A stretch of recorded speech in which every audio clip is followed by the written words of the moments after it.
ആശുപത്രിയായിട്ട് ഇങ്ങനൊരു സംഭവം ഉണ്ടാകാൻ പാടില്ല. ഒരു സർജറി പ്രോട്ടോകോൾ ഉണ്ട്. ആ പ്രോട്ടോകോൾ അനുസരിച്ച് മുൻപും സർജറിക്ക് ശേഷവും ഉപയോഗിച്ച ഉപകരണങ്ങളുടെ എണ്ണം, അതിന് ചെയ്ത സിസ്റ്റർമാർ അത് സ്ഥിരീകരിക്കണമെന്ന് പ്രോട്ടോകോൾ ഉണ്ട്. രേഖകൾ പരിശോധിച്ചപ്പോൾ അതെല്ലാം ചെയ്തിട്ടുമുണ്ട്. അപ്പം അങ്ങനെ സംഭവിച്ചായിട്ട് ഗൗരവമായിട്ട് തന്നെയാണ് എടുക്കുന്നത്.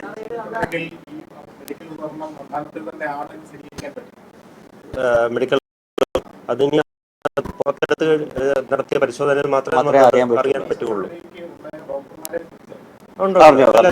അറിഞ്ഞിട്ടുണ്ട്. നിലവിൽ ഇപ്പോൾ ഒരു ഇല്ലാത്തവരുണ്ട്. അതായത് ഈ ഹോസ്പിറ്റലിൽ വർക്ക് ചെയ്യുന്ന അന്നത്തെ HODയുടെ നേതൃത്വത്തിലുള്ള യൂണിറ്റിലാണ്. അന്നത്തെ ഡോക്ടർ ലളിതാംബിക മാഡത്തിന്റെ യൂണിറ്റിലാണ്. പക്ഷേ ആ യൂണിറ്റിലെ അസിസ്റ്റന്റ് പ്രൊഫസറുടെ നേതൃത്വത്തിലാണ് ഈ സർജറി നടന്നത്.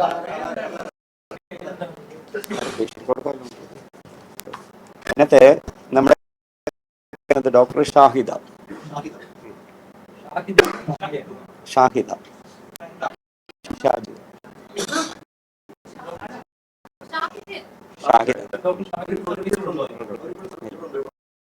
ഇവിടെയില്ല. 5 വർഷം മുമ്പ് നടന്ന സംഭവമല്ലേ, ട്രാൻസ്ഫർ ആയിപ്പോയി സർവീസ്. കണ്ടെത്തി. പക്ഷെ ഇത് പുറത്ത് പറയരുത്, നമുക്ക് ഇവിടെ തന്നെ അത് ഒരു കാര്യം. 2 ഡോക്ടേഴ്സ് ഉള്ളിലേക്ക് വിളിച്ച് പറഞ്ഞു എന്നാണ് പറയുന്നത്. ഇല്ല, അങ്ങനെ പറഞ്ഞിട്ടുണ്ടാവില്ല. നമ്മളെ ഇവിടുന്ന് എല്ലാ സഹായങ്ങളും ചെയ്തു തരാമെന്നും എത്രയും പെട്ടെന്ന് ഈ കാര്യങ്ങൾ ചെയ്തു തരാമെന്നുമാണ് ഉറപ്പ് നൽകിയത്. അതനുസരിച്ചുള്ള പരിശോധനകളെല്ലാം ഇന്നലെ തന്നെ പെട്ടെന്ന് പൂർത്തിയാക്കാൻ പറ്റിയിട്ടുണ്ട്. പക്ഷെ അത് അഡ്മിറ്റ് ചെയ്ത് ചെയ്യാം എന്ന് പറഞ്ഞപ്പോൾ അവർക്ക് ഇപ്പോൾ പറ്റുകയില്ല, ബുദ്ധിമുട്ടുണ്ട് എന്ന് പറഞ്ഞ് അവരുടെ സ്വയമേ പോവുകയായിരുന്നു.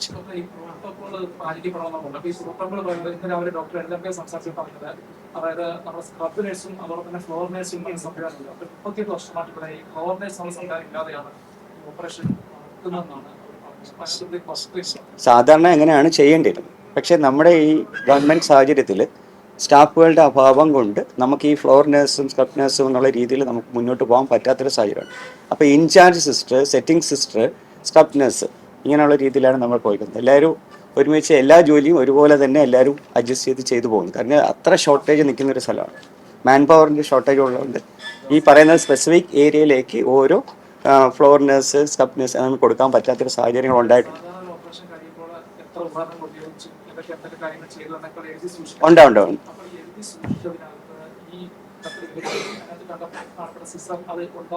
അല്ല, അത് നമ്മൾ അന്വേഷിക്കുന്നുണ്ട്. അപ്പോൾ അത് അന്നത്തെ നേഴ്സുമാരുടെ നല്ല അത് കൃത്യമായി അവർ രേഖപ്പെടുത്തിയിട്ടുണ്ട് എന്നുള്ളതാണ് ഈ കേസ് ഷീറ്റും കാണിക്കുന്നത്. ഉണ്ട്. ഷോർട്ടേജ് വന്നിട്ടില്ല. റെക്കോർഡിക്കലി ഒരു ഷോർട്ടേജ് ഇല്ല. ഞാൻ പറയട്ടെ, നമ്മൾ ഇപ്പോൾ 5 വർഷം മുമ്പ് നടന്ന ഒരു കാര്യം എന്ന് പറഞ്ഞാൽ നമ്മൾ കേസ് ഷീറ്റിനെ ആധാരമാക്കിയാണ് എല്ലാം നമ്മൾ അറിയുന്നത്. ആ കേസ് ഷീറ്റ് ഞങ്ങൾ പൂർണ്ണമായിട്ടും അത് തിരിച്ചെടുത്ത് അത് പരിശോധിക്കുകയുണ്ടായി. അതിനകത്ത് ഓപ്പറേറ്റീവ് നോട്ട്സ് എന്ന് പറഞ്ഞിട്ട് വിശദമായിട്ട് ഇന്ന് സർജറി നടന്നപ്പോൾ ഉണ്ടായ എല്ലാ കാര്യങ്ങളും രേഖപ്പെടുത്തുന്നുണ്ട്. അതല്ലേ നമുക്കിനിയിപ്പോൾ ആശ്രയിക്കാൻ പറ്റുകയുള്ളൂ. അതിനകത്ത് എഴുതിയിരിക്കുന്നത് സർജറി നടന്നതിന് ശേഷം ഈ ചാർജുള്ള, അതായത് സ്ക്രബ് സിസ്റ്ററായിട്ടുള്ള സിസ്റ്റർ ഇവിടെ ഉപയോഗിച്ച ഉപകരണങ്ങൾ, അതോടൊപ്പം തന്നെ മോപ്പ് ഉള്ള സാധനങ്ങൾ, ഇതെല്ലാം തന്നെ അവരത് സ്ഥിരീകരിക്കുകയും അതിനുശേഷം മാത്രമാണ് സർജറി പൂർത്തിയാക്കിയതെന്നും രേഖപ്പെടുത്തിയിട്ടുണ്ട്. ഉണ്ട്. 20 വർഷം മുമ്പ് ഇവർക്ക് മറ്റൊരു സർജറി നടത്തിയിട്ടുണ്ട്. അങ്ങനെയുള്ള സാഹചര്യത്തിൽ കുടുങ്ങാനുള്ള സാധ്യതയുണ്ട്, ഉപകരണം കുടുങ്ങാനുള്ള സാധ്യത ഉണ്ടെന്ന് പറഞ്ഞിരിക്കുന്നത്. പക്ഷെ അപ്പോഴും ഈ ഓപ്പറേഷൻ ചെയ്യുമ്പോൾ അത് കണ്ടെത്തേണ്ടതാണ്. കാരണം ലാപ്രോട്ടമി എന്ന് പറയുന്ന ഒരു വലിയ സർജറിയാണല്ലോ അവർക്ക് ചെയ്തത്. അപ്പോൾ ഒന്നും കണ്ടെത്തിയതായിട്ടൊന്നും അതിനകത്ത് സൂചിപ്പിച്ചിട്ടില്ല. ഇല്ല. നമുക്ക് രേഖാമൂലം നമുക്ക് ഇതെല്ലാം അവർ പറയുന്നത് എല്ലാം അവർ എണ്ണി തിട്ടപ്പെടുത്തിയതിന് ശേഷമാണ്. അത് അങ്ങനെ രേഖപ്പെടുത്തി ഇല്ലായിരുന്നെങ്കിൽ ഈ പറഞ്ഞ കാര്യങ്ങളെല്ലാം നമ്മൾ ഊഹിച്ചതിന്. പക്ഷെ അതിനകത്ത് പറയുന്നത് അവരെല്ലാം ചെയ്തിട്ടുണ്ടെന്നുള്ളതാണ് ഈ ഓപ്പറേഷൻ അസിസ്റ്റ് ചെയ്ത സ്ക്രബ് സിസ്റ്ററിന്റെ നോട്ട്. അപ്പോൾ അത്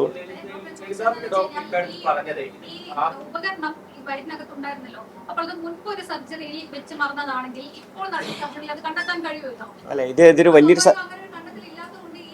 സർജറിയാണ് ഈ ഉപകരണം വെച്ച് മറന്നതെന്ന് സ്ഥിരീകരിക്കാൻ കഴിയില്ല എന്നുള്ളതാണ് ചോദ്യം. ഇങ്ങനെ യുക്തിപൂർവ്വം ചിന്തിച്ചു കഴിഞ്ഞാൽ നമുക്ക് അങ്ങനെ പറയാൻ പറ്റുള്ളൂ. കാരണം വലിയ സർജറിയാണ് നമുക്ക് രണ്ടാമത് ചെയ്തത്. 3.5 കിലോഗ്രാം ഉള്ള വലിയ ട്യൂമറാണ് നീക്കം ചെയ്തത്. അപ്പോൾ ഒരു വലിയ സർജറി തന്നെയായിരുന്നു. അപ്പോൾ അത് ആ സമയത്ത് കണ്ടെത്തിയിട്ടില്ല, അങ്ങനെ വേറെ ഒന്നും കണ്ടിട്ടില്ല. പിന്നെ ഞാൻ മുമ്പേ സൂചിപ്പിച്ചതുപോലെ ഈ സർജറി ചെയ്തൊരു സാഹചര്യം കൂടെ നമ്മളൊന്ന് പരിഗണിക്കണം.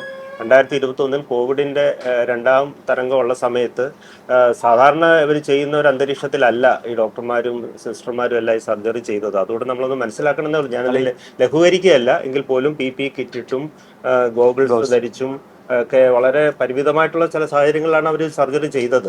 അതും ഒരു നമ്മൾ പരിഗണിക്കേണ്ട ഒരു കാര്യമാണെന്ന് ഞാൻ സൂചിപ്പിച്ചതേ ഉള്ളൂ. എന്തോ പിന്നെ അവർ വന്നതായിട്ട് രേഖകളൊന്നുമില്ല. പിന്നെ അവർ മനക്കണക്ക് വെച്ചുകൊണ്ടാണ് ഇസ്ലാമിക ഡോക്ടറെ പറയുന്നത്. അങ്ങനെ റെക്കോർഡിങ്ങിൽ എഴുതി വെക്കാൻ കഴിയില്ല. ആ സമയത്ത് സ്റ്റാഫിന് കുറവുള്ളതുകൊണ്ട് തന്നെ മനസ്സിൽ വെച്ചു എന്നുള്ളത്, ഏതൊക്കെ എടുത്തു ഏതൊക്കെ തിരിച്ചു വെച്ചു എന്നുള്ളത്, അല്ലാതെ റെക്കോർഡിങ്ങിൽ അങ്ങനെ ഒരു അല്ല, അവരുടെ നഴ്സുമാരുടെ റെക്കോർഡിക്കൽ നോട്ട്സിനകത്ത് അവർ കൃത്യമായിട്ട് രേഖപ്പെടുത്തിയിട്ടുണ്ട്. ഇല്ലാത്തൊരു കുറവാ സമയത്ത് ഉണ്ടായിരുന്നു. ഈ സ്ക്രബ് സിസ്റ്റർമാരും ഫ്ലോർ സിസ്റ്റർമാരും എന്നുള്ളൊരു WHO ഒരു ഗൈഡ് ലൈൻ ഉണ്ട്. നമ്മൾ 2024 മുതലാണ് ആ ഒരു പ്രോട്ടോകോൾ ഉള്ളത്. പക്ഷേ നമ്മുടെ ഈ മാൻ പവറിൻ്റെ ഒക്കെ കുറവ് മൂലം നമുക്ക് കൃത്യമായിട്ട് ആ പറയുന്ന രീതിയിൽ ഇതിനെ ഡിവൈഡ് ചെയ്യാനൊന്നും സാധിച്ചില്ലെങ്കിൽ പോലും അതിൻ്റെ ഫംഗ്ഷനുകളെല്ലാം നമ്മളിവിടെ ചെയ്യുന്നുണ്ട്. അതായത് ഒരു ഇൻചാർജ് സിസ്റ്റർ ഉണ്ട്, ആ സിസ്റ്റർ ഈ ഫ്ലോർ സിസ്റ്ററിൻ്റെ ഡ്യൂട്ടി ചെയ്യും, സ്ക്രബ് സിസ്റ്റർ ഈ സർജറി അറ്റൻഡ് ചെയ്യുകയും ചെയ്യും. കൃത്യമായിട്ട് ഈ അവർ പറയുന്ന പോലെ ഗൈഡ് ലൈൻ അനുസരിച്ച് ആളുകളെ കൊടുക്കാൻ നമുക്കില്ല, പ്രത്യേകിച്ചും കോവിഡ് കാലത്ത് തീർച്ചയായിട്ടും ഇല്ല. പക്ഷെ അത് ഉദ്ദേശിച്ച എല്ലാ ഫങ്ഷൻസും ഈ ഉള്ളവരെ കൊണ്ട് നമ്മളത് ചെയ്തിട്ടുണ്ട്.